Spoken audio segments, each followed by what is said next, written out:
स्वागतं गुरुवे सुस्वागतं गुरुवे स्वागतं गुरुवे सुस्वागतं गुरुवे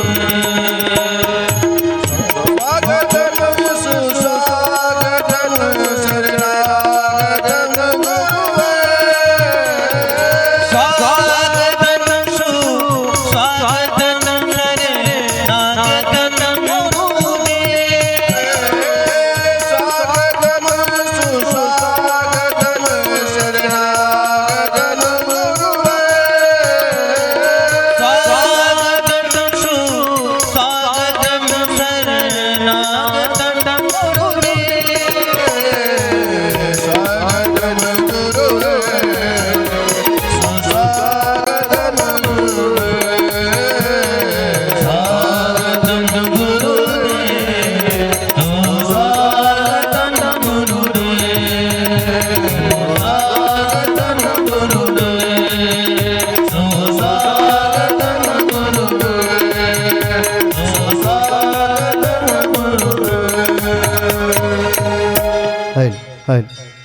हेलो हरि ओम हरि ओम हरि ओम पूर्णन्तु मादेव जनाः पूर्णन्तु मनसा धियः पूर्णन्तु विश्वा भूतानि जातवेदः पुनेहि माम् ओम अपवित्रः पवित्रो वा सर्वावस्थानगतोऽपि वा यः स्मरेत् पुण्डरीकाक्षं सबाह्याभ्यन्तरः शुचिः ओम पुण्डरीकाक्षः पुनातो ओम पुण्डरीकाक्षः पुनातो ओम पुनात पुण्डरीकाक्षः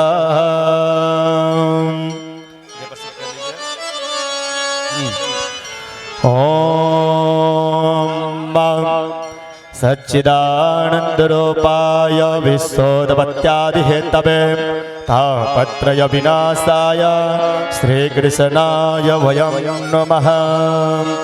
ओम इदं विष्णुक्रमे त्रेधानि ददे पदं समूढमस्य पागुं सुरे स्वाहा कृष्णाय वासुदेवाय हरये परमात्मने प्रणतः क्लेशनाशाय गोविन्दाय नमो नमः। ध्यानार्थे ध्यानपुष्पं समर्पयामि। श्री पुराण पुरुषोत्तमाय नमः। श्री कृष्णचंद्राय नमः। ओम गंधद्वारां दुराधरखां नित्यपुष्टां करीशनीं ईश्वरीं सर्वभूतानां तामिहोपहवये श्रियाम् इदं गंधं समर्पयामि। श्री पुराण पुरुषोत्तमाय नमः। श्री कृष्णचंद्राय नमः।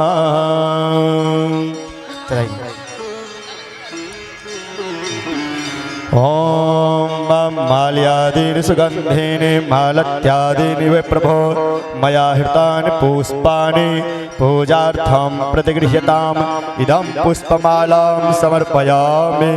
श्री पुराण पुरुषोत्तमाय नमः। श्री कृष्णचंद्राय नमः। ये माला उस पर दे दीजिए, भगवान पे दीजिए। हाँ हाँ दक्षिणा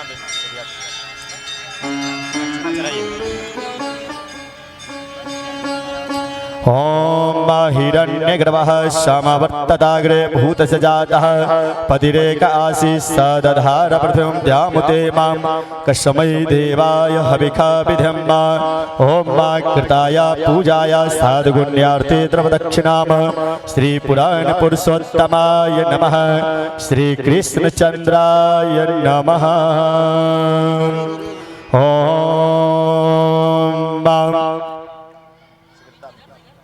द्योः शान्तिरन्तरिक्षगुं शान्तिः पृथिवी शान्तिरापः शान्तिरोषधयः शान्तिः वनस्पतयः शान्तिर्विश्वे देवाः शान्तिर्ब्रह्म शान्तिः सर्वगुं शान्तिः शान्तिरेव शान्तिः सामा शान्तिरेधिः।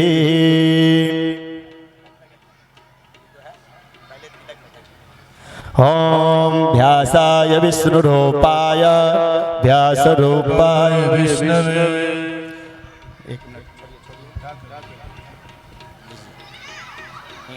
हाथ में देना है। ओम व्यासाय विष्णुरूपाय व्यासरूपाय विष्णवे नमो ब्रह्म वैनिधये वासिष्ठाय नमो नमः। इदं गन्धं समर्पयामि ओम व्यासाय नमः। व्यास जी को हाथ में अर्पण करें माला। ओम स्पर्श कर लीजिए सभी आदमी। ओम माल्यादीनि सुगंधेने मालत्यादीनि व प्रभो मया हृतानि पुष्पाणि पूजार्थं प्रतिगृह्यताम् इदं पुष्पमालां समर्पयामि ओम व्यासाय नमः।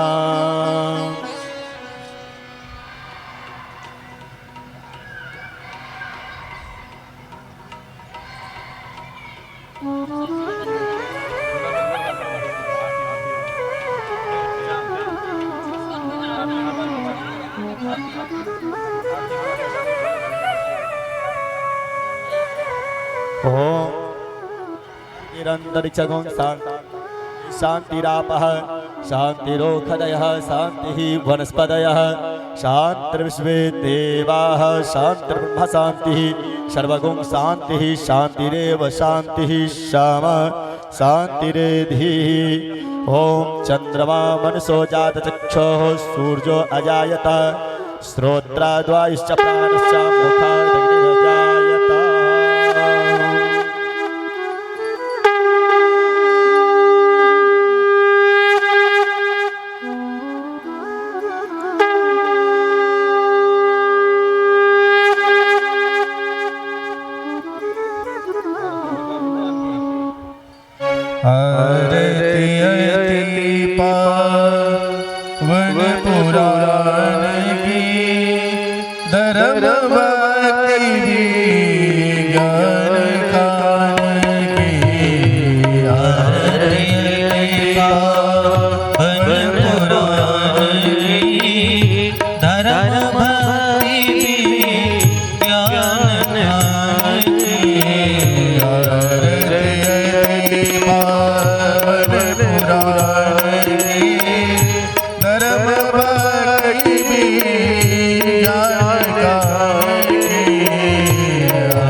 धर्म भक्ति ज्ञान दायिनी आरती पावन पुरानी धर्म भक्ति ज्ञान दायिनी विषय विलास विमोह विनाशिनी विमल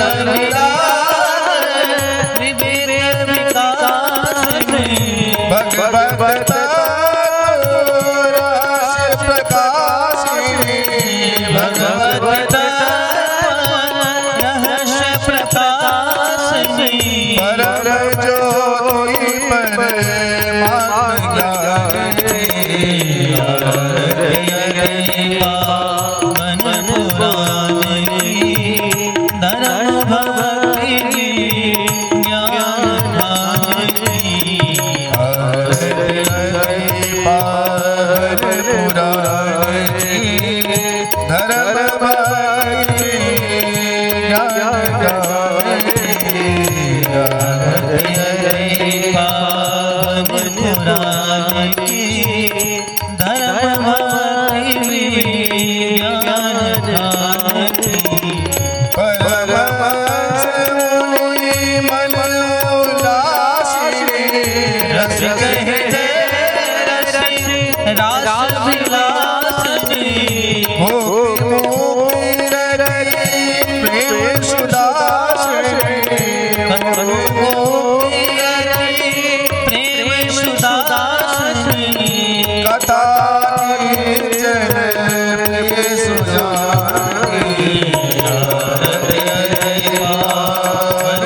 आरार्तिक्यं समर्पयामि जलेन शीतलीकरणम् आरार्तिक्यग्रहणं पुष्पै देवाभिवन्दनं हरिः ओम् जज्ञेन यज्ञमयं तदेवास्तानि धर्माणि प्रथमान्यसन्नाकं महिमानः सचन्द यत्र पूर्वे साध्याः सन्ति देवाः नारायणाय विद्महे वासुदेवाय धीमहि तन्नो विष्णु प्रचोदयात् ॐ महादेवी च विद्महे विष्णुपत्नी च धीमहि तन्नो लक्ष्मी प्रचोदयात् नाना सुगन्ध पुष्पाणि यदा कालोद्भवानि च पुष्पाञ्जलिर्मया दत्ता गृहाण परमेश्वर मन्त्रपुष्पाञ्जलिं समर्पयामि श्रीपुराणपुरुषोत्तमाय नमः श्रीकृष्णचन्द्राय नमः। बोल श्री कृष्णचंद्र भगवान की जय, व्यास जी महाराज की जय।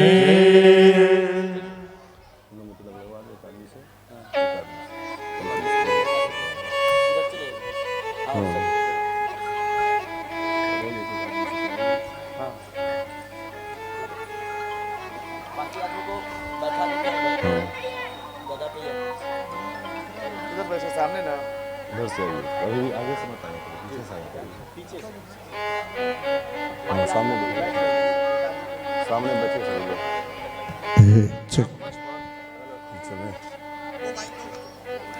श्री राम राम श्री राम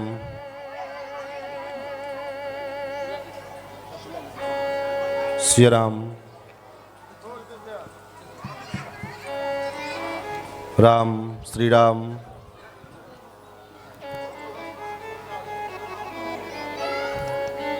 श्री राम राम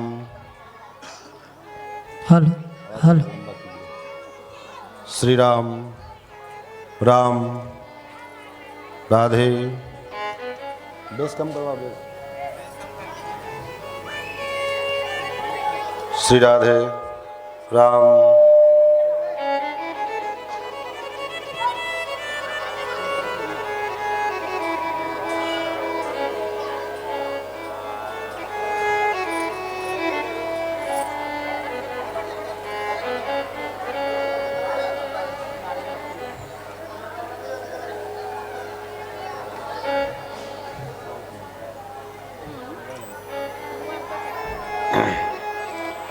श्री राम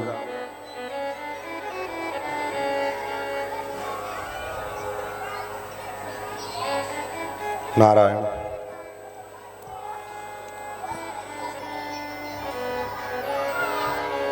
हेलो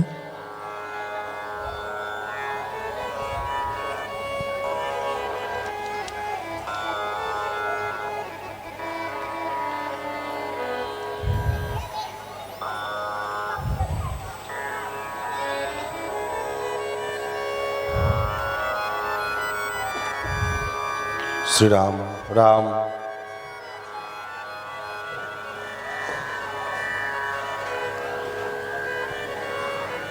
एक लोग नीचे आके दिया करेंगे दूसरा नीचे आके उधर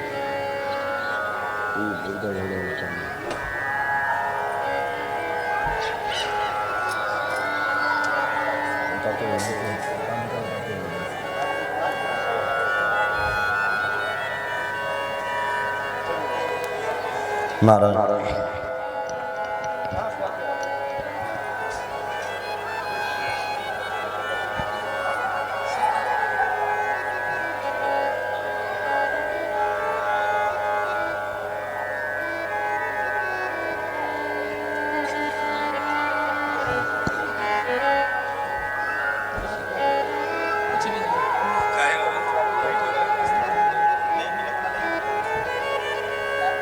और सभी लोग अपना अपना स्थान ले लें और थोड़ा पंडाल में आएंगे तो अच्छा लगेगा, कोई बाहर न रहे क्योंकि पूरा पंडाल खाली है। अगर कथा का आनंद लेना है तो कृपया करके आप लोग पंडाल में आए।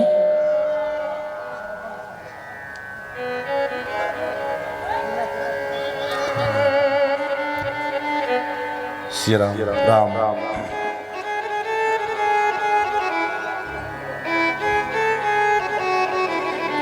श्री सीतारामचंद्र भगवान की जय। श्री अयोध्यानाथ भगवान की जय। श्री कृष्णचंद्र भगवान की जय।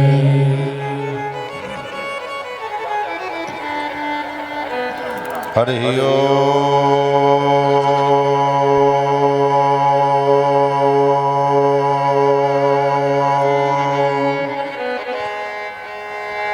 तत्संजोड़ा वृणीमहे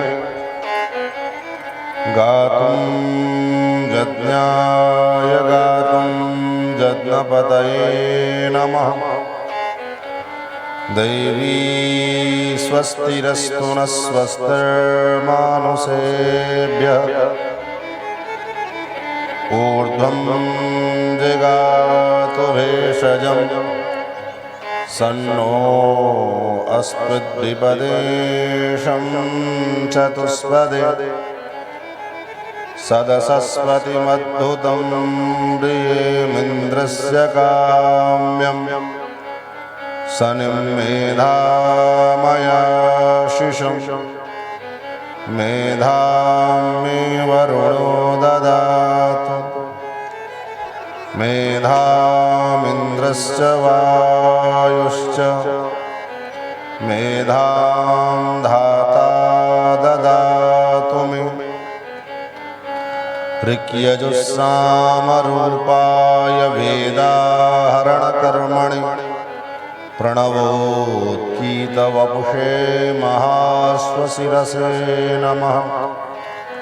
सच्चिदानन्दरूपाय विश्वोत्पत्त्यादिहेतवे तापत्रयविनाशाय श्रीकृष्णाय वयं नुमः। नारायणं नमस्कृत्य नरं चैव नरोत्तमं देवीं सरस्वतीं व्यासं ततो जयमुदीरयेत्। लक्ष्मीनाथसमारम्भां नाथयामुनमध्यमाम् अस्मदाचार्यपर्यन्तां वन्दे गुरुपरम्पराम्। यो नित्यमच्युतपदाम्बुजयुग्मरुक्मव्यामोहतस्तदितराणि तृणाय मेने अस्मद्गुरोर्भगवतोऽस्य दयैकसिन्धो रामानुजस्य चरणौ शरणं प्रपद्ये। श्रीमत्काश्यपगोत्रलब्धजनुषं विद्याविभूषोन्नतं सच्छास्त्रार्णवपारगामि विदुषां मान्यं मनोज्ञश्रियं। स्वाचार्ये च जगद्गुरो बुधवरे श्रीवासुदेवे रतं वन्दे वन्दे जगद्गुरुं मुनिवरं श्रीराघवार्यं गुरुम्। अस्मद्गुरुभ्यो नमः। अस्मत्परम गुरुभ्यो नमः। अस्मत्सर्वगुरुभ्यो नमः। श्रीमते रामानुजाय नमः। श्रीराधाकान्तस्मरणं श्रीसीताकान्तस्मरणं सन्तपूर्वाचार्या सहायाः सन्तपूर्वाचार्या सहायाः। बोलिए श्री कृष्णचंद्र भगवान की जय। श्री वृंदावन बिहारी लाल की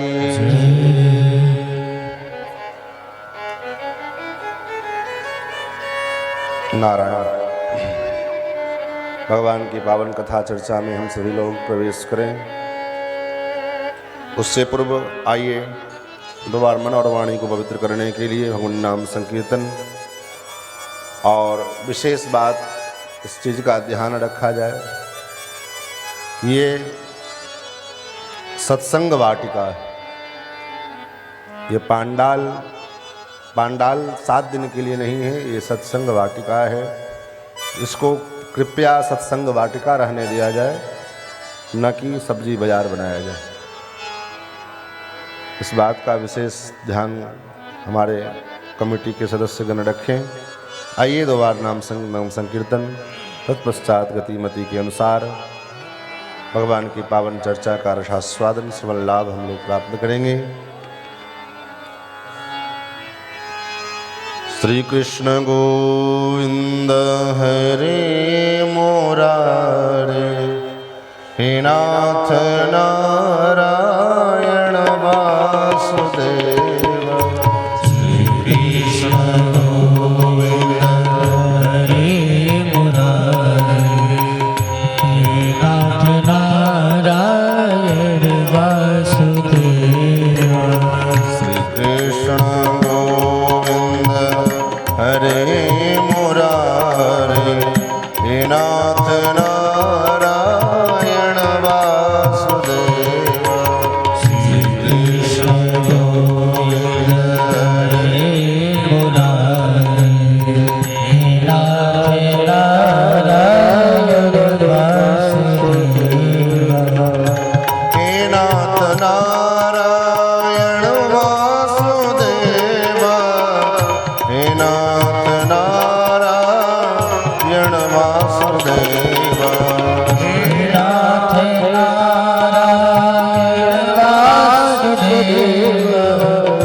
श्री राधा कृष्ण भगवान की, जगत जननी जगदम्बा महारानी की।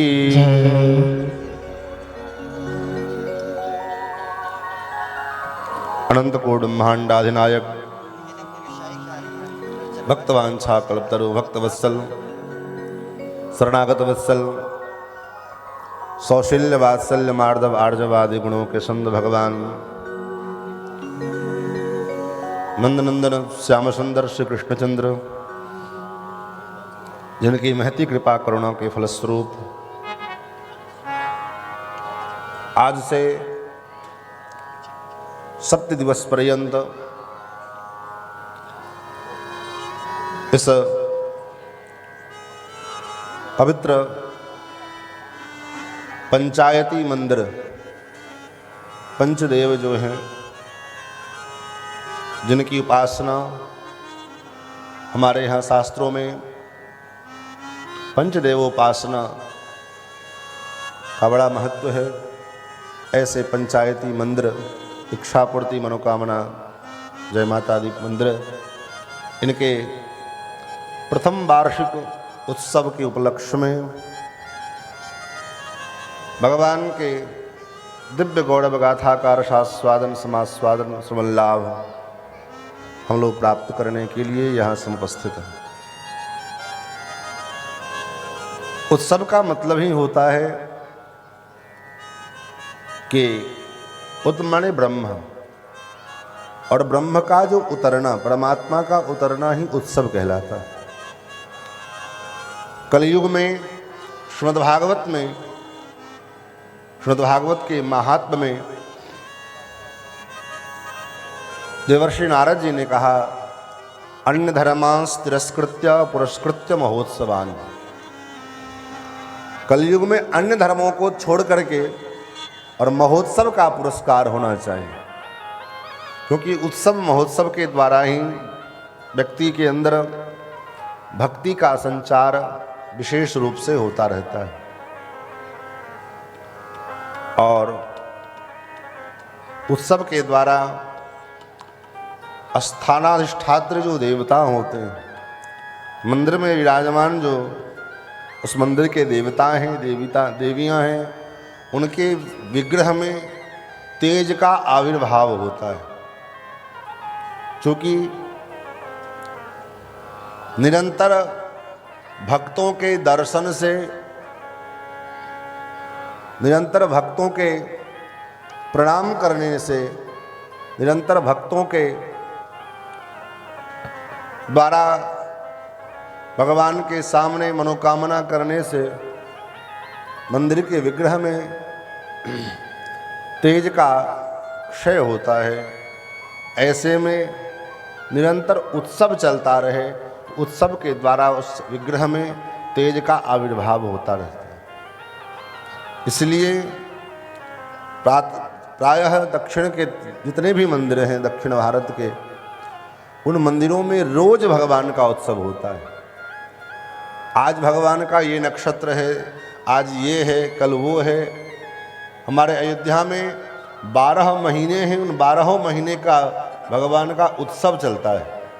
चैत्र में जन्मोत्सव, वैशाख में श्री जानकी जी का जन्मोत्सव, ज्येष्ठ में फूल बंगला, ऐसे आषाढ़ में नौका विहार, सावन में झूला, ऐसे निरंतर कोई न कोई उत्सव मंदिर में चलते रहते हैं।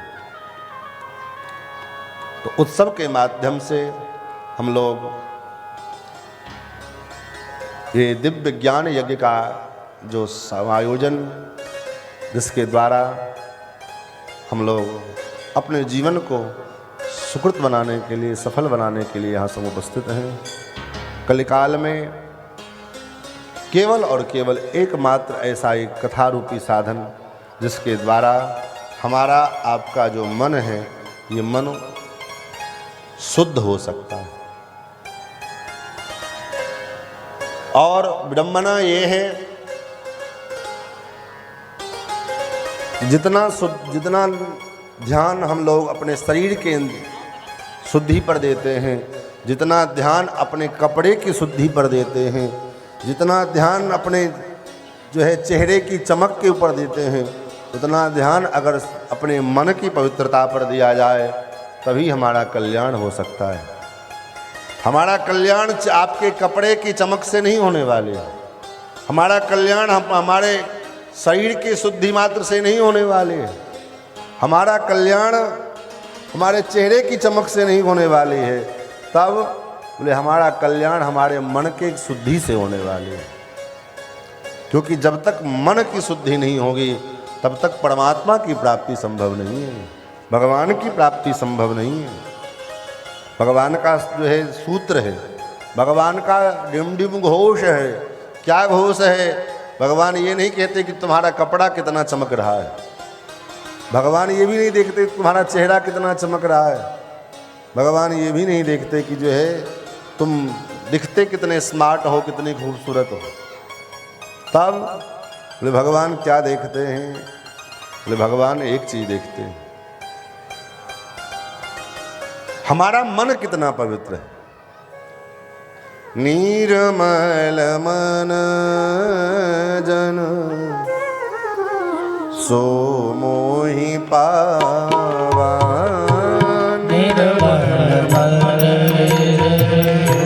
सो मोहि पावा, निर्मल मन जन सो मोहि पावा, निर्मल मन जन सो मोहि पावा, मोहि कपट छल छिद्र न भावा, मोहि कपट छल छिद्र न भावा, मोहि कपट छल छिद्र न भावा, मोहि कपट छल छिद्र न भावा, निर्मल मन जन सो मोहि पावा, निर्मल मन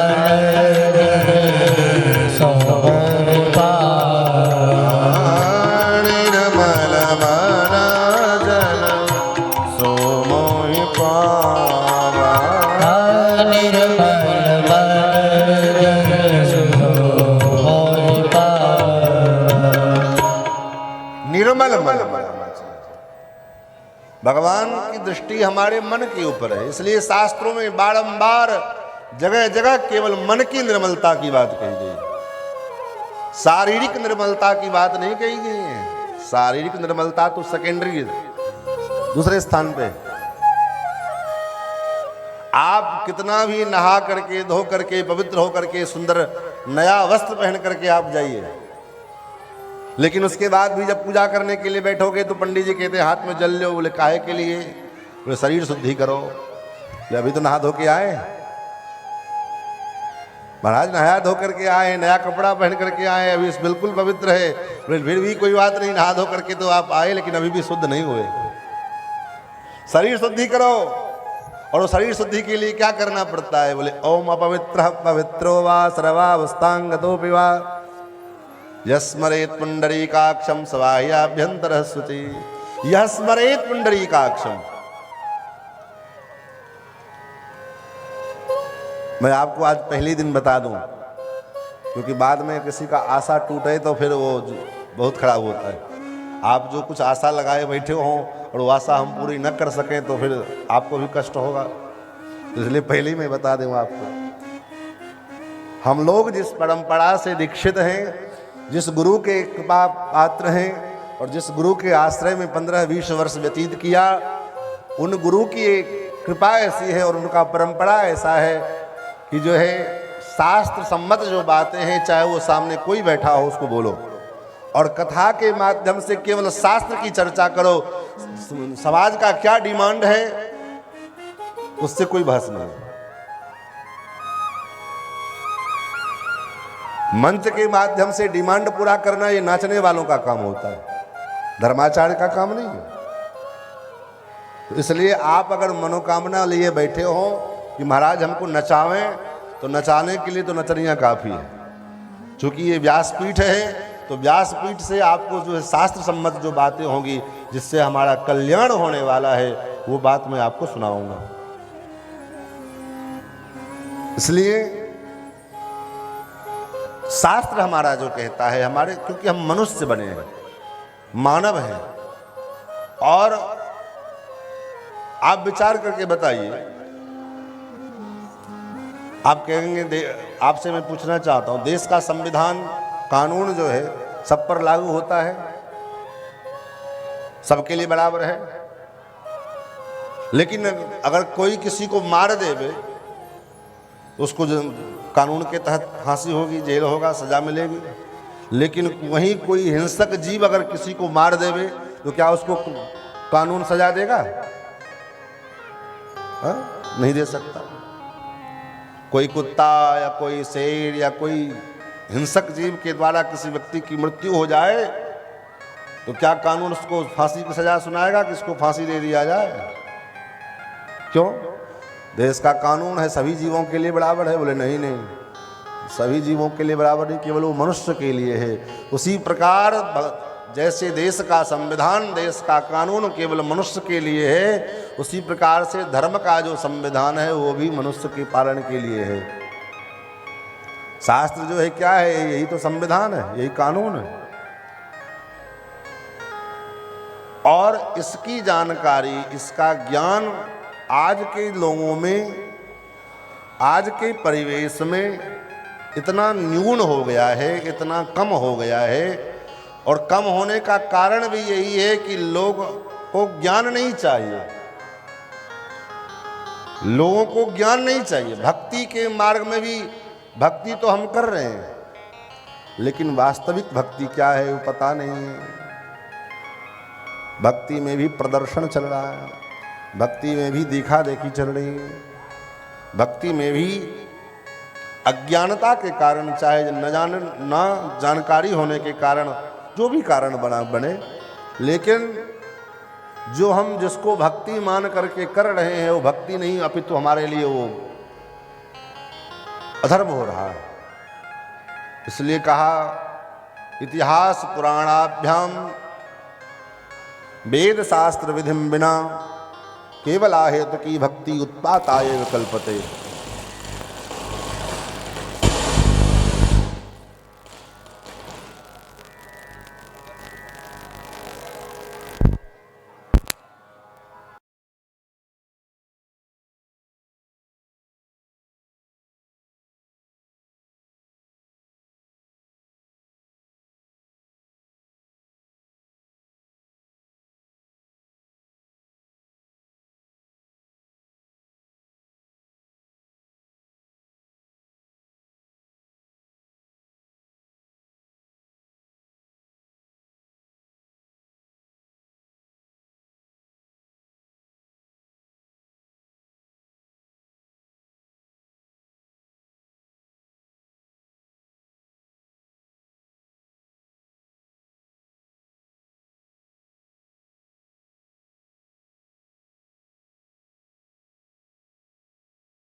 श्री सीताराम नाम महाराज की। तो मैं निवेदन कर रहा था कि हमारे द्वारा किया गया जो भी पूजा पाठ है, जो भी धर्म कर्म है, जो भी अनुष्ठान है, अगर शास्त्रीय विधि से ना की जाए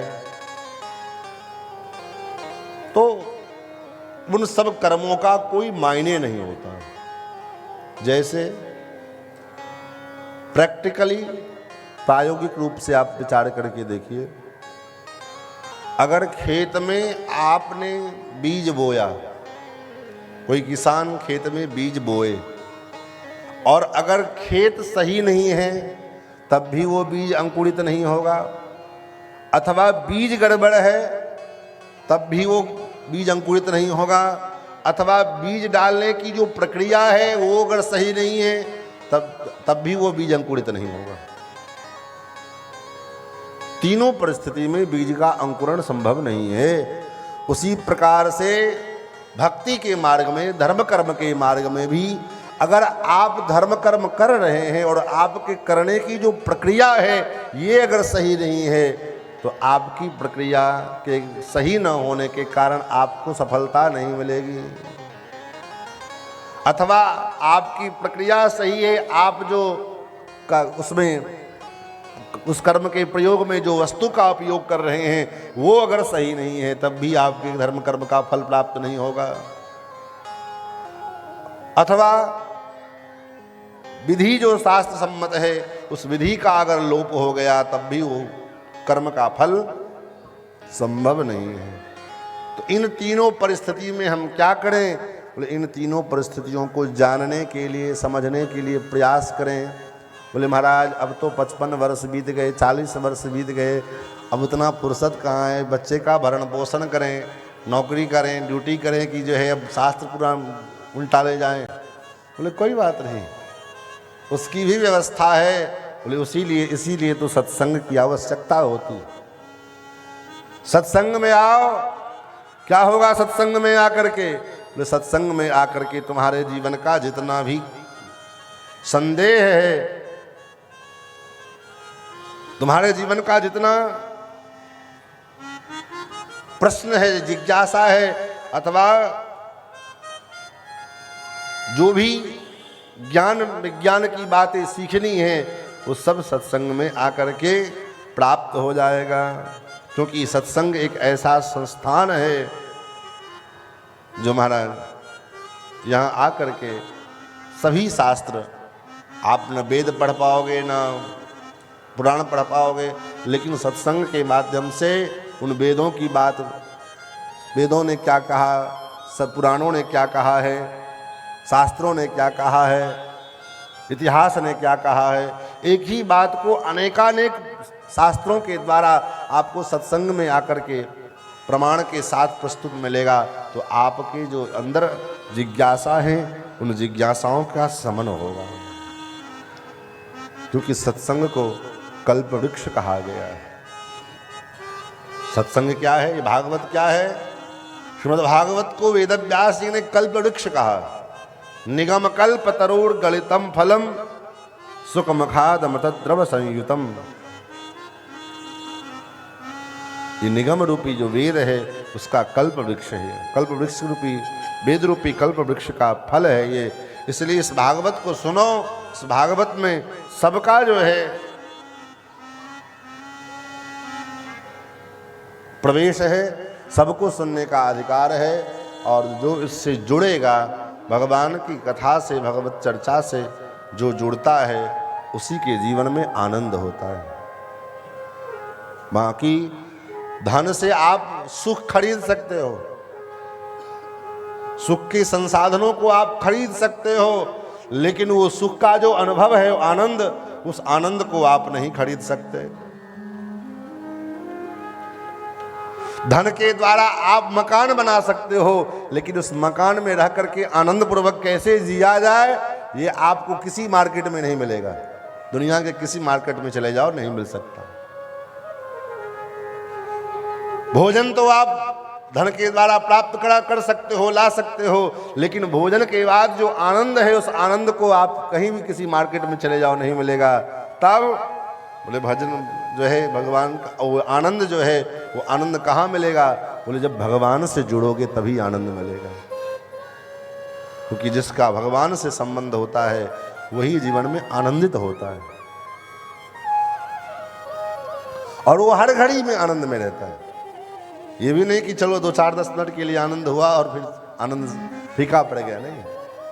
अगर वो फर्स्ट क्लास टाइल्स मार्बल लगा हुआ फ्लाइट में रहे तब भी वो आनंद में है, और बढ़िया गद्दा लगा बिस्तर मिल जाए तब भी वो आनंद में है, और कभी किसी कारणवश अगर एक चटाई बिछा करके सोना पड़ जाए तब भी वो आनंद में रहता है। क्यों? क्योंकि उसका आनंद असीमित है।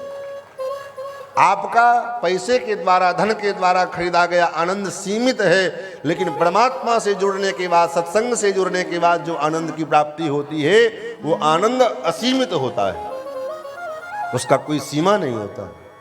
इसलिए महापुरुषों ने कहा, महात्माओं ने कहा, जिसको जीवन में मिला सत्संग है, जिसको जीवन में मिला सत्संग है, उसको हर घड़ी आनंद ही आनंद है। जिसके जीवन में मिला सत्संग है, जिसके जीवन में मिला सत्संग है, उसे हर घड़ी आनंद ही आनंद है, उसे हर घड़ी आनंद ही आनंद है।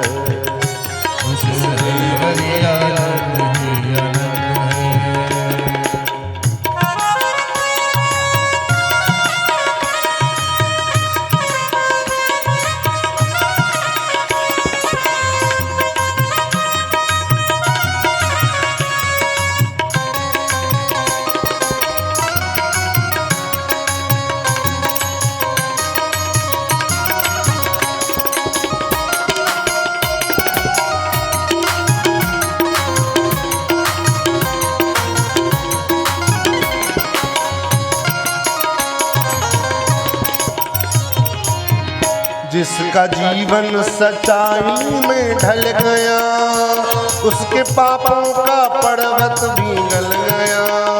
जिसका जीवन सच्चाई में ढल गया, उसका पापों का पर्वत भी गल गया। जिसका जीवन सच्चाई में ढल गया, उसका पापों का पर्वत भी गल गया। जिसका जीवन सच्चाई में ढल गया, उसके पापों का पर्वत भी गल गया। जिसके रोम रोम, जिसके रोम रोम, जिसके रोम रोम बस गोविंद है, जिसके रोम रोम बस गोविंद है, उसे हर घड़ी आनंद ही आनंद है। जिसे जिसको जीवन में मिला सत्संग है, जिसको जीवन में मिला सत्संग है, उसे हर घड़ी आनंद ही आनंद है, उसे हर घड़ी आनंद ही आनंद है।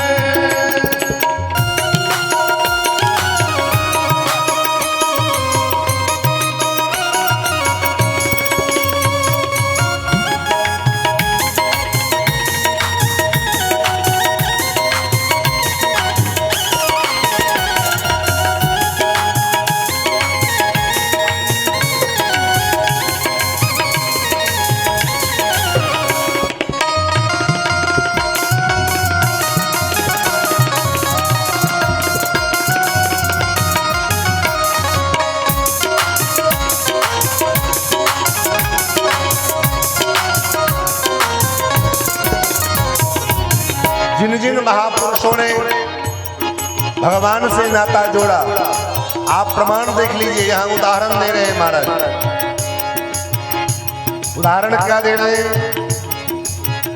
सूरा मीरा कबीरा ने गाया, तुलसी नानक ने दर्शन पाया।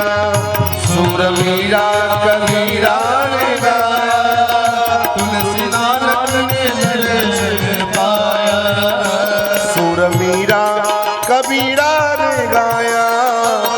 तुलसी नानक ने दर्शन पाया।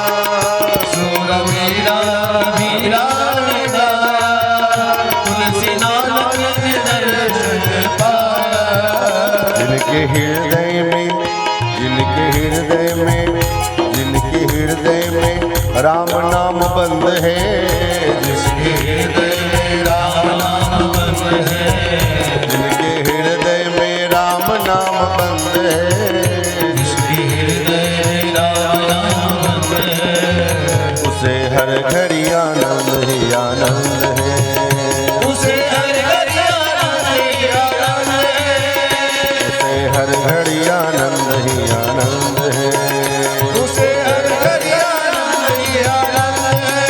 वो जिसको जीवन में मिला सत्संग है, जिसको जीवन में मिला सत्संग है, जिसको जीवन में मिला सत्संग है, जिसको जीवन में मिला सत्संग है, उसे हर घड़ी आनंद ही आनंद है, उसे हर घड़ी आनंद ही आनंद है, उसे हर घड़ी आनंद ही आनंद है, उसे हर घड़ी आनंद ही आनंद है। महाराज, जिसका भगवान से नाता जुड़ा हुआ, जिसने अपने जीवन को सत्संग से जोड़ रखा है, वो चाहे हर हाल में जहां भी रहे, कहीं भी रहे, वो आनंद में ही रहता है। क्यों? क्योंकि उसका आनंद सीमित नहीं है, असीमित है।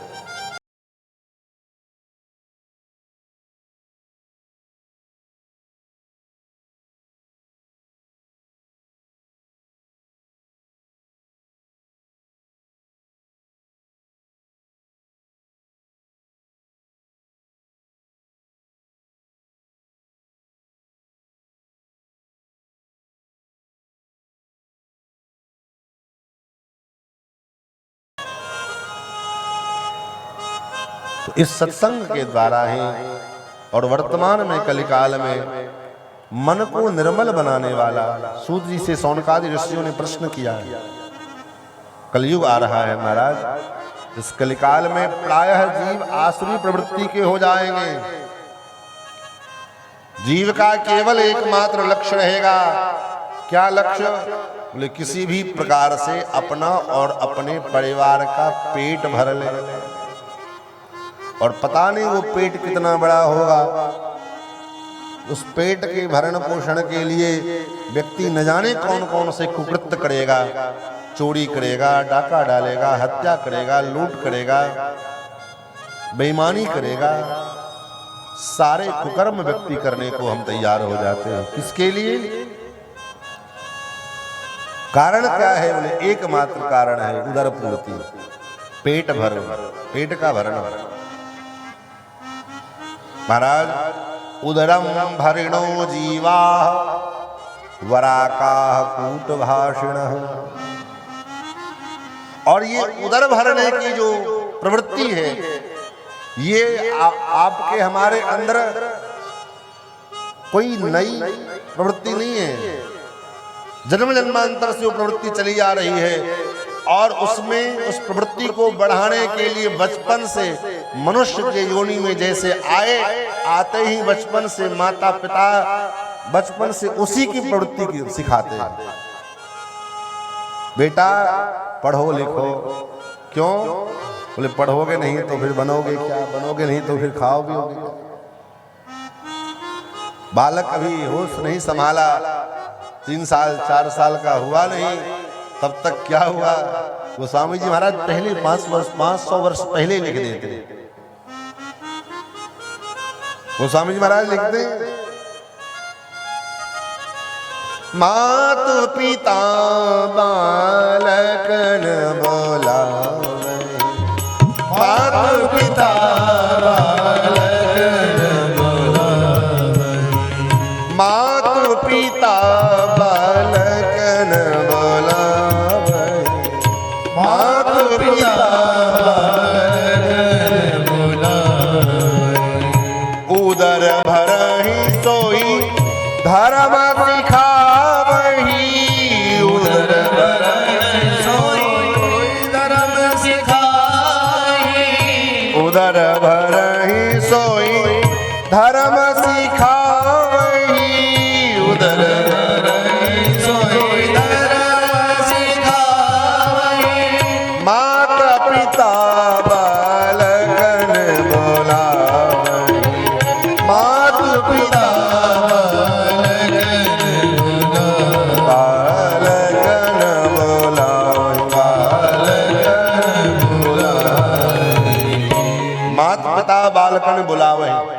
माता पिता बालकों को, बच्चों को बुलाते हैं और क्या सिखाते हैं?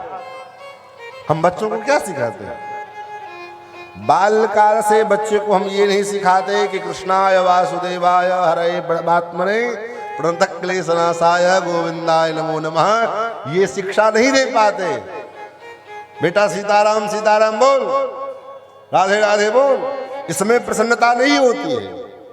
प्रसन्नता किसमें होती है? हमारा बच्चा बढ़िया मोबाइल चला लेता है, लोगों से कहेंगे महाराज जितना हम नहीं चला पाते उतना से हमसे ज्यादा अच्छा ये चलाता है, इसमें हमारी प्रसन्नता होती है। और उसी का ये दुष्परिणाम कि आज समाज में इतना जो कुकृत्य चल रहा है, बड़ी समस्या होती है हम लोगों के लिए। तो जब से ये लाइव सिस्टम चालू हो गया तो बहुत बातें जो है रिकॉर्डिंग होती है, तो बहुत बातें जो है सार्वजनिक रूप से बोलने की हिम्मत नहीं हो पाती। इच्छा तो होती है लेकिन हिम्मत नहीं हो पाती। क्यों? क्योंकि कब कौन सी बात समाज में एक नया मुद्दा बनकर के विवाद का कारण बन जाएगा, कौन मुसीबत झेले? मरो भाई। क्योंकि मीडिया में जो ट्रोल सिस्टम चला है, बात को तोड़ मरोड़ करके प्रस्तुत करने का, तो इसलिए महात्मा लोग भी अपना चुपचाप जो करना है करो मरो। तो बचपन से हम बच्चों में ये संस्कार डालें, ये शिक्षा डालें। ये क्योंकि हम भारतवर्ष में जन्म लिए हैं, हिंदू सनातनी हैं, और सनातनी होने के नाते, भारतवर्ष में जन्म लेने के नाते हमारा धर्म उपासना का मार्ग प्रशस्त करता है। सनातन मार्ग उपासना की ओर प्रेरित करने वाला मार्ग है। यहाँ बचपन से, जन्म से, बालक का जन्म लेना भी एक संस्कार हमारे यहाँ दिया गया है। हमारे यहाँ अन्य पशु पक्षियों की तरह बच्चों का जो है जन्म नहीं होता, ब्याना नहीं होता है। बच्चों का जो जन्म होता है वह भी एक संस्कार है। इसको हमारे यहाँ कहा जाता है गर्भाधान संस्कार। और गर्भ के आधान से लेकर मृत्यु पर्यंत सभी संस्कार, एक एक करके सारे संस्कार। आजकल तो विडंबना ये है कि लोग अपने संस्कार को अब भूलते चले जा रहे हैं। इसलिए कम से कम संस्कार जानने के लिए उन संस्कृति को क्योंकि जब संस्कार जानेंगे और हम संस्कारवान बनेंगे, तभी संस्कार के द्वारा ही संस्कृति का निर्माण होता है। और जब किसी देश की सभ्यता और संस्कृति सुरक्षित रहती है तो संसार की कोई भी ताकत उस धर्म को डिगा नहीं सकता है, उस धर्म को झुका नहीं सकता है, उस धर्म को मिटा नहीं सकता। महाराज हजारों बार इस धर्म को नष्ट करने का षड्यंत्र किया गया, आज से नहीं, सतयुग से ही महाराज। लेकिन हमारे पूर्वजों ने, हमारे महापुरुषों ने, ऋषि मुनियों ने उन संस्कार को, उन संस्कृतियों को समेट करके, सहेज करके रखा। तो आज भी ये धर्म परंपरा से हमारे पास तक चला आ रहा है। तो हमको जब संस्कार और हमारी संस्कृति, हमारा धर्म हमको विरासत के रूप में प्राप्त हुआ है, तो हमारा दायित्व बनता है कि हम भी अपने आने वाली पीढ़ी को, अपने अगले जनरेशन को अपने धर्म का जो धरोहर है, धरोहर यथावत उसको प्रदान करें। ये हमारी जिम्मेदारी है। और कहीं इस जिम्मेदारी में अगर आप चूक गए तो महाराज रोना पड़ेगा, पछताना पड़ेगा, उसके सिवा और कुछ नहीं हो सकता। श्रीमद् भागवत की कथा के प्रारंभ में, चूंकि आज कथा का प्रथम दिवस है और प्रथम दिवस भूमिका का दिन होता है। भूमिका क्योंकि जैसे बीज डालने से पहले खेत को बढ़िया तैयार किया जाता है। अगर खेत बढ़िया, उसमें उसकी मिट्टी ढीली होनी चाहिए, उर्वरा होनी चाहिए, तब न बीज डालेंगे तो उसमें अंकुरित होगा। उसी प्रकार कथा के आरंभ में भूमिका का निर्माण किया जाता है। और भूमिका जितना अच्छा होए, कथा का प्रभाव उतना ही अत्यधिक प्रभावशाली होता है। तो चूंकि प्रथम दिवस में जो है, जैसे गंतव्य स्थान से ट्रेन अगर लेट खुले, 2 घंटा 3 घंटा 4 घंटा अगर लेट हो जाए तो फिर वो प्रत्येक स्टेशन पे लेट करती जाती है, फिर उसको आप कोई भी जो है उसको राइट टाइम नहीं कर पाएगा। उसी प्रकार ये कथा की जो यात्रा, कथा का जो ट्रेन खुली, प्रथम स्टेशन से ही विलंब शुरू हुई। कलश यात्रा के द्वारा जो है तो पहला गंतव्य स्थल ही लेट हुआ, तो धीरे धीरे धीरे धीरे से सब कुछ लेट होता चला गया। तो आज प्रथम दिन है तो कोई दिक्कत नहीं, हम भी आपके अपने हैं, आप भी हमारे अपने हैं। कोई ना समय के लिए आपको परेशानी होनी चाहिए, ना हमें परेशानी है। जब तक भगवान की इच्छा चलेगी कथा चलेगा। आज कथा के माध्यम से पहले सर्वप्रथम श्रीमद् भागवत का जो महात्म्य है, इस महात्म्य के ऊपर हम चर्चा करें। श्री सीतारामचंद्र भगवान की। पद्म पुराण में 6 अध्याय में श्रीमद् भागवत जी के महात्म्य का निरूपण किया गया। अब ये प्रश्न उठता है, आपके मन में उठे ना चाहे ना उठे, आपका प्रश्न भी मैं कर देता हूं, उत्तर भी आपको मैं दे देता हूं। हाँ? प्रश्न उठता है कि इस 18 पुराण में श्रीमद् भागवत सबसे अंतिम पुराण है। क्रम के अनुसार वेद व्यास जी ने जो विस्तार किया उसमें सबसे अंतिम पुराण श्रीमद् भागवत है। पद्म पुराण तो पहले लिखा जा चुका था, तो श्रीमद् भागवत में पद्म पुराण में श्रीमद् भागवत का महात्म्य कैसे हुआ, कैसे आ गया? भाई बच्चे का जन्म होगा तब ना उसका नामकरण होगा, उसके फिर गुण अवगुण वर्णन किए जाएंगे, कुंडली बनाया जाएगा, उसके गुण दोष का निरूपण किया जाएगा। तो अभी तो भागवत का जो है लेखन हुआ नहीं, तो फिर इसके महात्म्य की चर्चा कहां से आ गई? तो इसका उत्तर यही है कि पुराण विद्या जो है सनातनी विद्या है।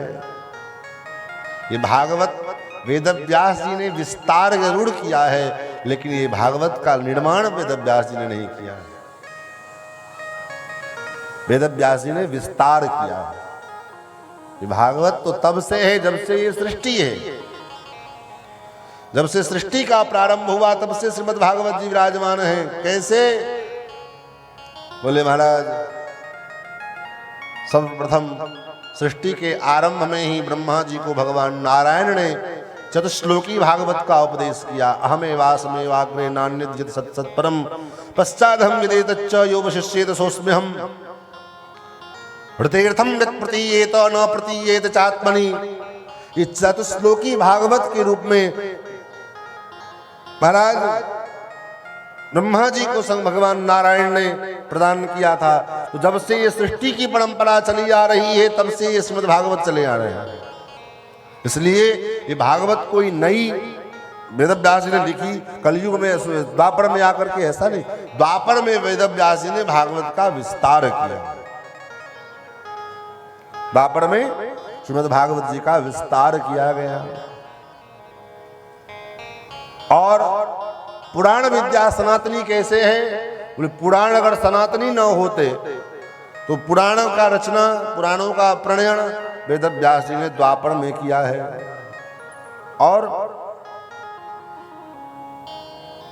राम जी का अवतार त्रेता युग में है, और राम जी के दरबार में, राम राज्य में, राम जी के राज्यकाल में, राम जी के दरबार में गुरुदेव वशिष्ठ पुराण का प्रवचन करते हैं। वेद पुराण वशिष्ठ बखानहि सुनहि नाम यद्यपि सब जानहि। वेद पुराणों की व्याख्या वशिष्ठ जी महाराज करते हैं, और फिर राम जी जो सुनते हैं, राम जी सुनने के बाद फिर अपने भाइयों को और अपने प्रजाओं को सुनाते हैं, समझाते हैं। तो आप विचार करिए, पुराण का लेखन अगर द्वापर में हुआ होता केवल, तो फिर त्रेता में जो है पुराण का प्रवचन कैसे हुआ? ये क्रम देखिए क्या होता है। प्रत्येक द्वापर में, जैसे अभी कल की अवतार नहीं हुआ है, कलयुग, कल की भगवान का अवतार, कलयुग के 10,000 वर्ष जब शेष रहेंगे तब उनका अवतार होगा। लेकिन कल्कि भगवान का तस्वीर मिलता है कि नहीं मिलता है? कल्कि भगवान का तस्वीर कहां से मिला? अवतार बाद में होगा, लेकिन तस्वीर हमको पहले दिखाई पड़ता है। कि कैसे दिखाई दिया? बोले शास्त्रों में जो उनके स्वरूप का वर्णन किया गया है उसके अनुसार चित्रकारों ने चित्र बना करके और समाज में प्रस्तुत किया। उसी प्रकार पुराण जो है सनातनी विद्या है। हाँ, प्रत्येक कल्प में, प्रत्येक युग में पुराणों का वाचन, पुराणों का लेखन महा वेदव्यासी के रूप में भगवान अवतार लेकर के करते हैं। इसलिए क्रम जो है इसका सतयुग, त्रेता, द्वापर के रूप में द्वापर में दिखता है, लेकिन पुराण विद्या भी सनातनी विद्या है, पारंपरिक विद्या है। इसलिए पद्म पुराण में भी श्रीमद् भागवत का व्याख्या, उनका महात्म्य निरूपण किया गया है। 6 अध्याय में पद्म पुराण में महात्मा का निरूपण किया गया। सर्वप्रथम सौनकादि सूत जी महाराज भगवान को प्रणाम करते हैं। सच्चिदानंद रूपाय विश्वोत्पत्त्यादि हेतवे तापत्रय विनाशाय श्री कृष्णाय वयं नमः।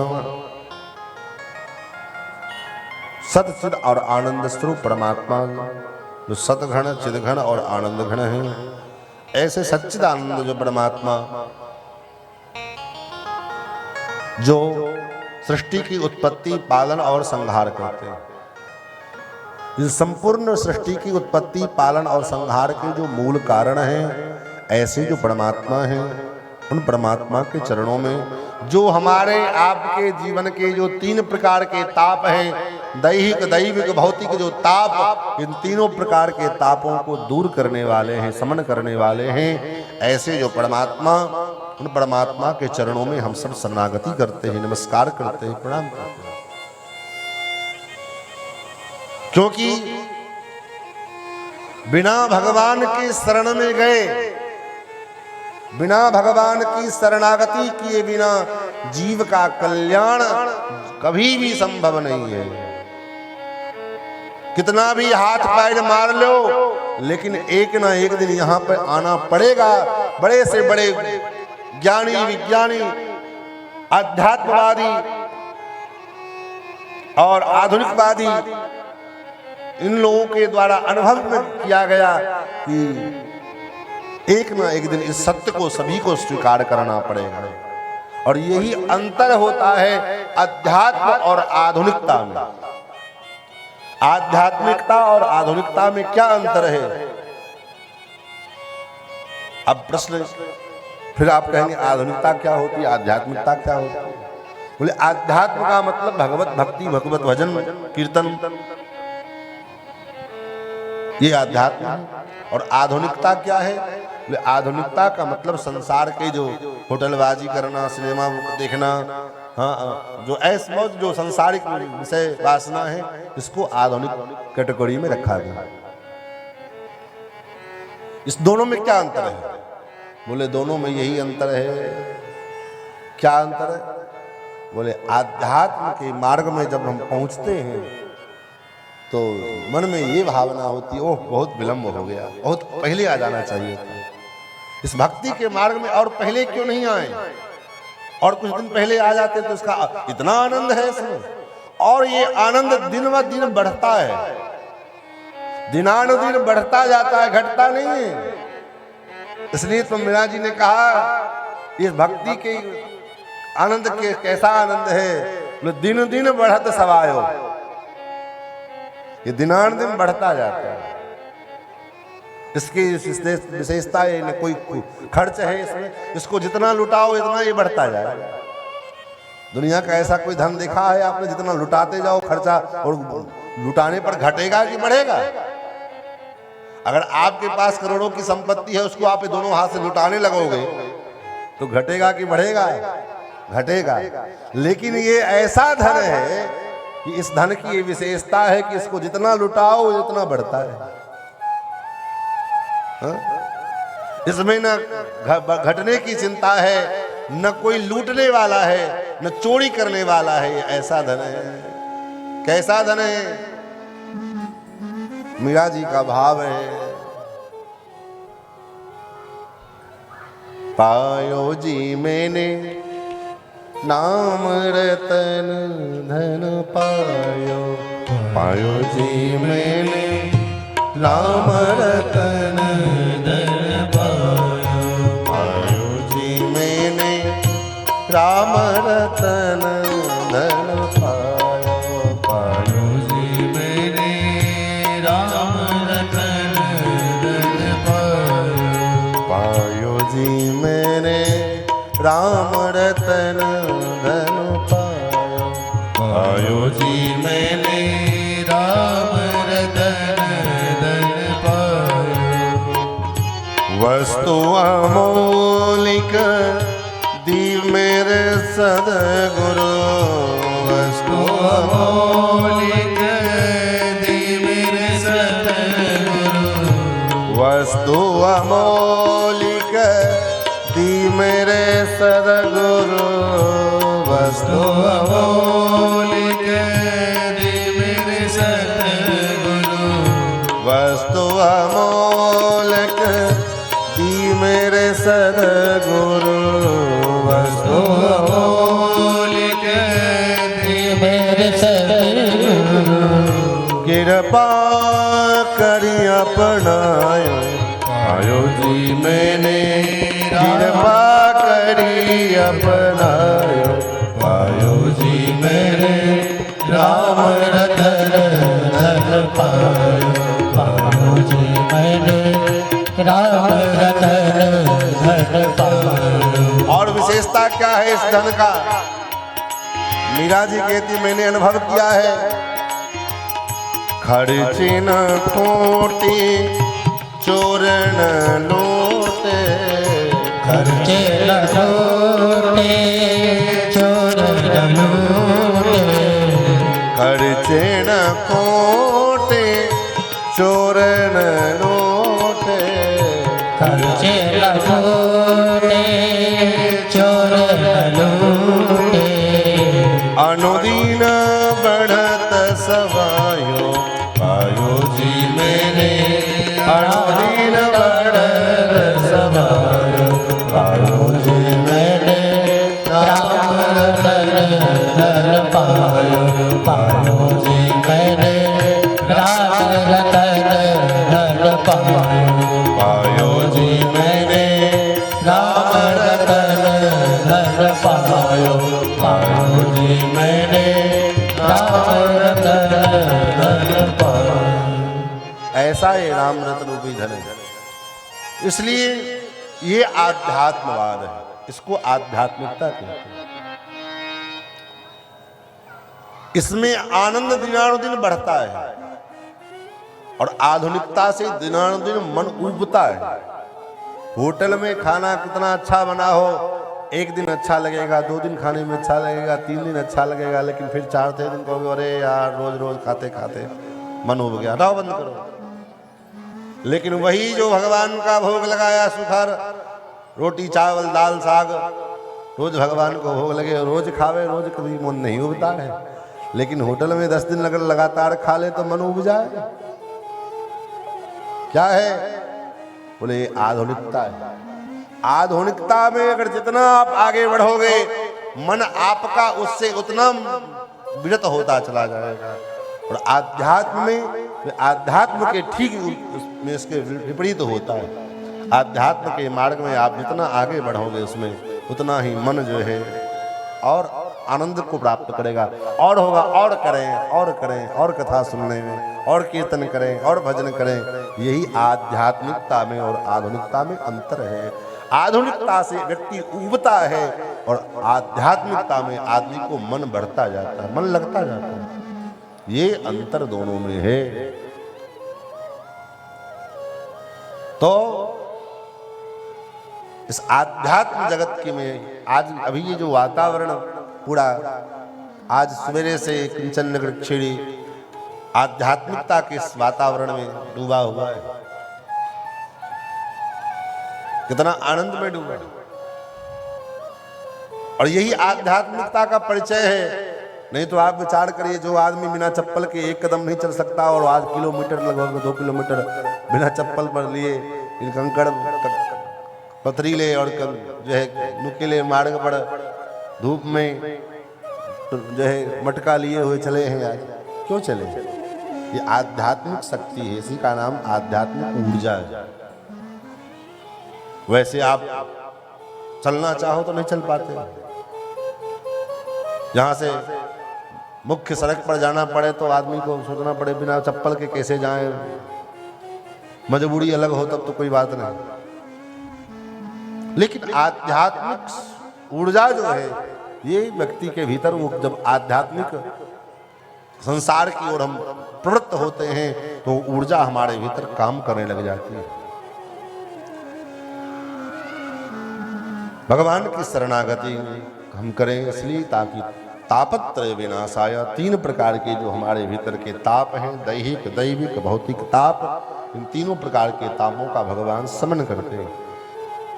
उसके बाद शौनकादि ऋषियों ने प्रश्न किया, हे महात्मा, अज्ञानात् बंध विध्वंस कोटि सूर्य समप्रभा सूताख्याहि कथा सारम मम कर्ण रसायनम।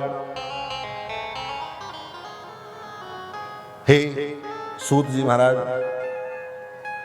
हमारे हृदय के अंदर जो अज्ञानता का अंधकार भरा हुआ है, इस अंधकार को नाश करने के लिए, नष्ट करने के लिए आपकी जो वाणी है, आपका जो ज्ञान है, ये करोड़ों करोड़ों सूर्य के समान है। कितनी भी लाइट जला दी जाए, बड़े बड़े हाइड्रोजन लगा दिए जाएं, लेकिन अभी जैसे अंधकार है, इस अंधकार को आप दूर नहीं कर सकते। कहीं न कहीं अंधकार रहेगा ही रहेगा। किसी न किसी कोने में वो अंधकार छिपा रहेगा। तब संपूर्ण रूपेण अंधकार का नाश कब होगा? जब सूर्य का उदय होगा। निराशा निशा नष्ट होती न तब तक, दया भानु जब तक निकलता नहीं है, कृपा के बिना काम चलता नहीं है। जब तक सूर्य का उदय नहीं होगा तब तक वो जो अंधकार है, पूर्ण रूप से अंधकार का नाश संभव नहीं है। उसी प्रकार हे सूत जी महाराज, आपका जो ज्ञान है वो करोड़ों करोड़ों सूर्य के समान चमकता हुआ दे दीप्यमान हमारे हृदय के भीतर जो अंधकार पड़ा हुआ है, इस अंधकार को आप नष्ट करें। कैसे नष्ट करें? सूताख्या ही कथा सारम, कथा सुनाओ, कथा सुनाओ। हाँ, अब कथा का मतलब क्या होता है?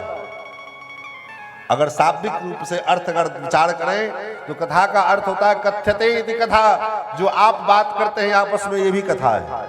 कुछ भी कहा जाए कथा है। लेकिन उस कथा से हमारा काम बनेगा, कल्याण होगा? नहीं, सूताख्या ही कथा सारम, कथा तो सुनाओ, लेकिन कौन सी कथा? संसार की कथा नहीं सुननी मुझे, तब कथा सारम, कथा का सार सुनाओ।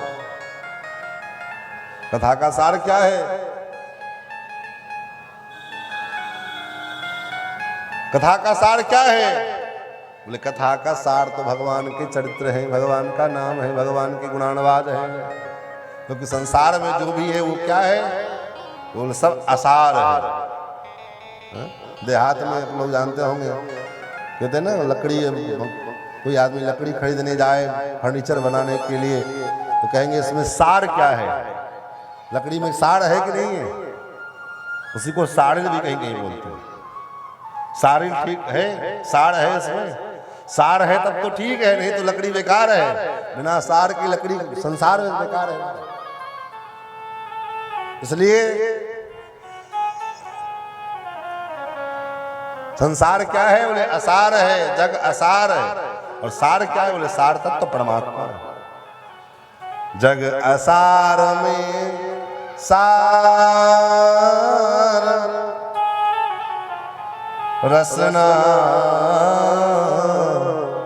हरि हरि बोल। जग असार में सार रसना हरि हरि बोल रसना हरि हरि बोल। जग असार है, संसार असार है और परमात्मा सार है। तो सूताख्यायी कथा सारम। हे सूत जी महाराज, कथा तो सुनाओ, लेकिन कैसी कथा? बोले सारम। और कथा केवल सार मत ही, सार ही गर्भित न हो। क्या होता है कभी कभी बहुत बड़े बड़े विद्वान महापुरुषों के प्रवचन सुनने में लच्छेदार संस्कृत व्याकरण के द्वारा सुंदर अच्छे लगते हैं, लेकिन उसमें रस नहीं मिलता है। कथा में रस होना चाहिए। कहते हैं लोग सत कड़वा होता है, बोले सत कड़वा नहीं हो सकता है, सत्य तो मीठा होगा। बस ये है उस सत्य को बोलने के से पहले उसको जो है मिठास की चाशनी में डुबो करके तब प्रस्तुत किया जाए तो सत्य भी मीठा लगने लगता है। और उसको पहले ही तुम्हारा जुबान कड़वा होगा तो स्वाभाविक है कड़वा लगेगा। तो कथा तो होवे, लेकिन मम कर्ण रसायनम, मेरे कान के लिए रसायन के समान। रसायन क्या है? रसायन का मतलब रस का आयन। रस का आयन, यहां रस का आयन कौन है? बोले रस किसको कहा? परमात्मा को रस माना है। वेदों ने परमात्मा को रस स्वरूप कहा है। उपनिषदों में मंत्र आया रसो वै सह। परमात्मा कैसा है? बोले रस स्वरूप है। और उस रस स्वरूप का जो चरित्र है वो क्या है? बोले वही रसायन है। बाकी दुनिया के किसी भी मेडिकल स्टोर पे चले जाओ, वो जितने बताते हैं रसायन बटी खाओ, ये खाओ, वो खाओ, सब बेकार है। रसायन क्या है? बोले भगवान की कथा सुनते रहो, चकाचक रहोगे, आनंद में रहोगे, भजन करते रहोगे, तो दुनिया के कोई दवा की जरूरत नहीं पड़ेगी। क्योंकि सबसे बड़ा औषधि क्या है? जो सबसे बड़ी औषधि भगवान का नाम है, भगवान की कथा है। ये औषधि मिलती रहे तो दुनिया की कोई औषधि की आवश्यकता नहीं। लेकिन विडंबना ये है कि न जाने दुनिया के कौन कौन सी फितूर आदतें हमने पाल रखी है कि उस आदतों के बिना, उस रस के बिना हमारा चैन नहीं पड़ने वाला, बेचैनी लगी रहती है। अरे आदत ही डालनी है तो क्या करो? बोले आदत ही डालनी है तो अच्छी आदत डालो। अच्छी आदत लग जाएगी तो और कुछ जरूर करने की जरूरत नहीं पड़ेगी, बस वही भजन हो जाएगा।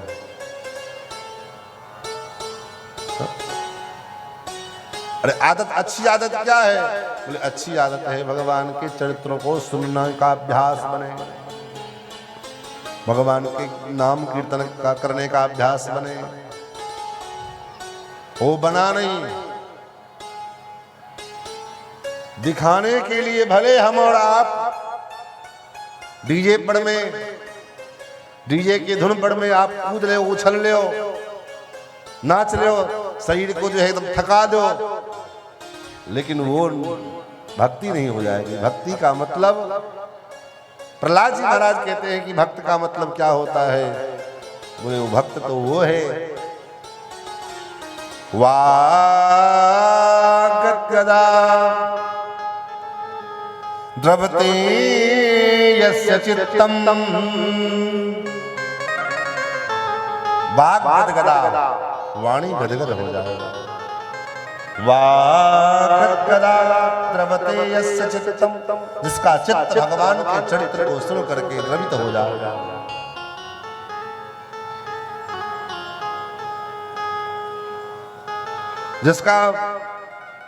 जिसके नेत्र भगवान के गुणानुवाद को सुनते सुनते सजल हो जाएं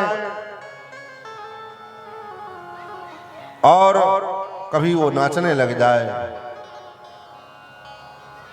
कभी वो रोने लग जाए, कभी वो दौड़ने लग जाए, ऐसी प्रवृत्ति जिसकी बन जाए, वो जो है वो जिसके हृदय में ये पीड़ा उत्पन्न होवे। महाराज आकाश के बादलों को जब वो देखे, काले काले घुंघराले बादल जब दिखाई देवे, उसके मन में भावना लगे कि महाराज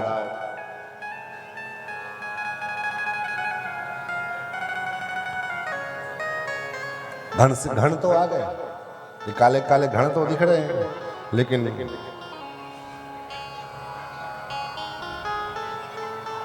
घन तो आए।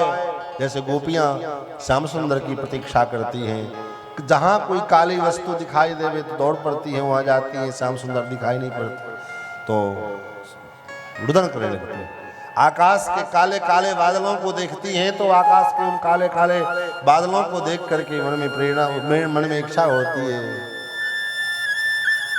घन आए घन श्याम आए, घन आए घन श्याम घन आए घन श्याम घन आए घन श्याम घन आए घन श्याम आए घन आए घन श्याम। हमें अकेला छोड़ चले वो, हमें अकेला छोड़ चले वो, हमें अकेला छोड़ चले वो, हमें अकेला छोड़ चले वो, घन आए घन श्याम आए घन आए घन श्याम आए। वो कुब जाके भ्रम में फंस कर, वो कुब जाके भ्रम में फंस कर। गोपियां कहती है कि मथुरा में जो कुब्जा सैरंध्री कुब्जा, उनके चक्कर में फंस गए और हमें भूल गए। गोपियां राह प्रतीक्षा कर रही हैं और काले काले बादलों को देख करके विचार करती हैं, घन आए लेकिन घनश्याम नहीं आए। वो कुब जाके भ्रम में फंस कर, वो कुब जाके भ्रम में फंस कर, हमसे नाता तोड़ गए, हमसे नाता तोड़ गए। घन आए घन श्याम आए घन आए घन श्याम घन आए घन श्याम आए घन आए घन श्याम। तो इसको कहते अनुराग। वाग गद गदा द्रवते यस्य चित्तम रुदंत भीक्षणम। भगवान के स्वरूप को चिंतन करके आंखें भर जावे, कभी नाचने लग जावे।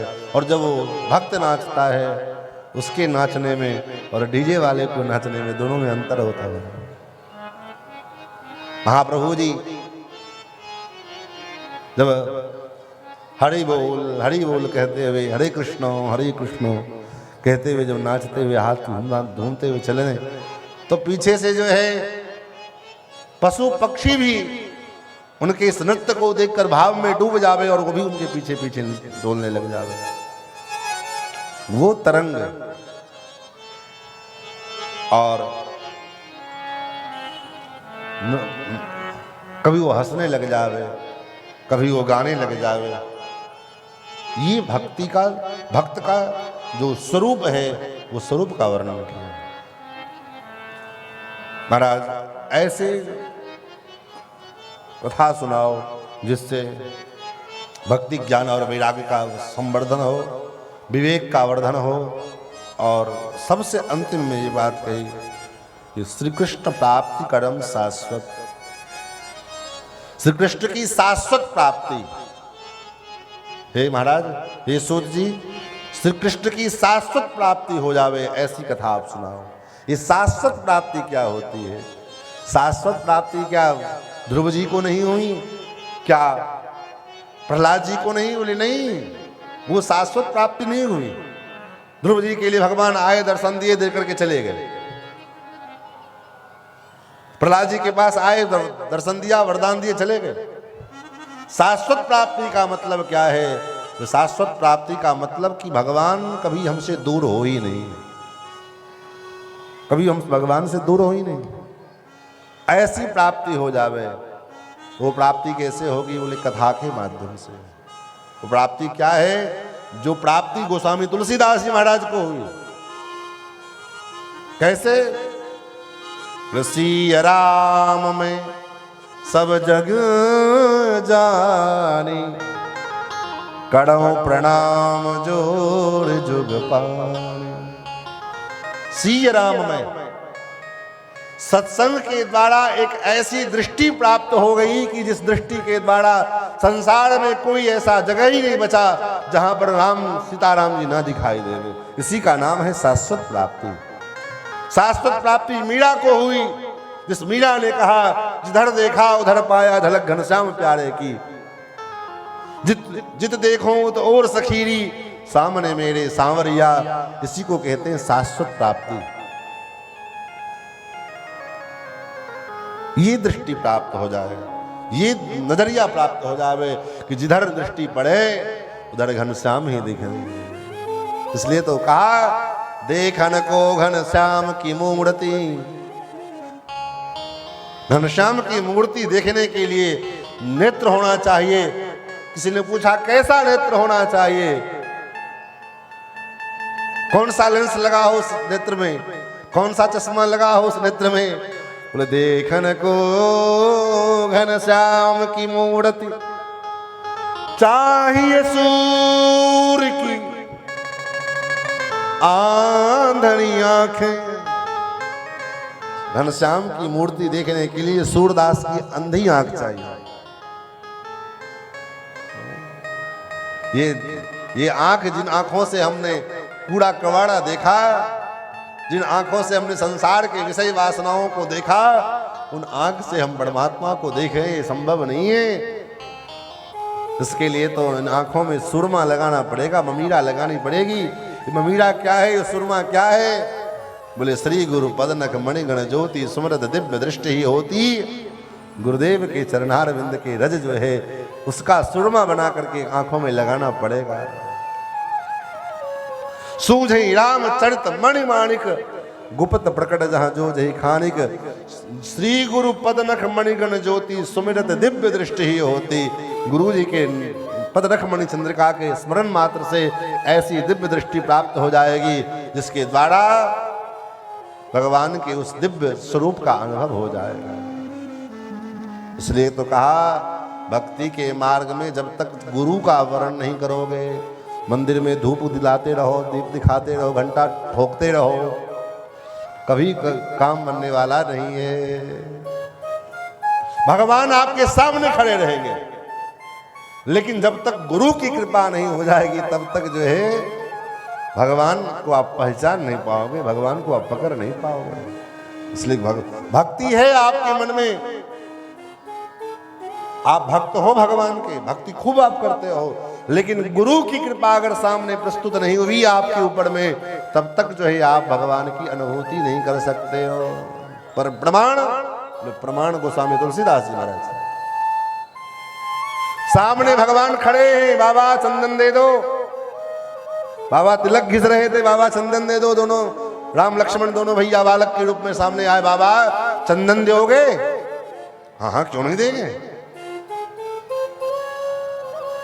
अब गुरुदेव के रूप में हनुमान जी महाराज देख रहे हैं कि आप कैसे इनको समझावे, संकेत करें कि महाराज जिनको तुम तिलक दे रहे हो वही तुम्हारे भगवान गुरु साक्षात परमात्मा हैं। अब सामने तो जा नहीं सकते थे, तोता बन गए हनुमान जी, और तोता के रूप में हनुमान जी बोलने लगे। चित्रकूट के घाट पे भई संतन की भीड़, तुलसीदास चंदन घिसे तिलक करें रघुवीर। चित्रकूट के घाट पर में संतों की भीड़ लगी हुई है और गोस्वामी जी तुलसीदास जी तिलक कर रहे हैं। और तिलक करा कौन रहा है? बोले तिलक करें रघुवीर। जो सुना कानों में वाणी पड़ी, महाराज चरणों में गिर पड़े। अब विचार करो, भगवान तो सामने प्रस्तुत हैं लेकिन पकड़ नहीं पा रहे थे। क्यों नहीं पकड़ पा रहे थे? क्योंकि गुरु की कृपा नहीं हुई। इसलिए तो गोस्वामी जी ने हनुमान जी को गुरु के रूप में वर्ण किया।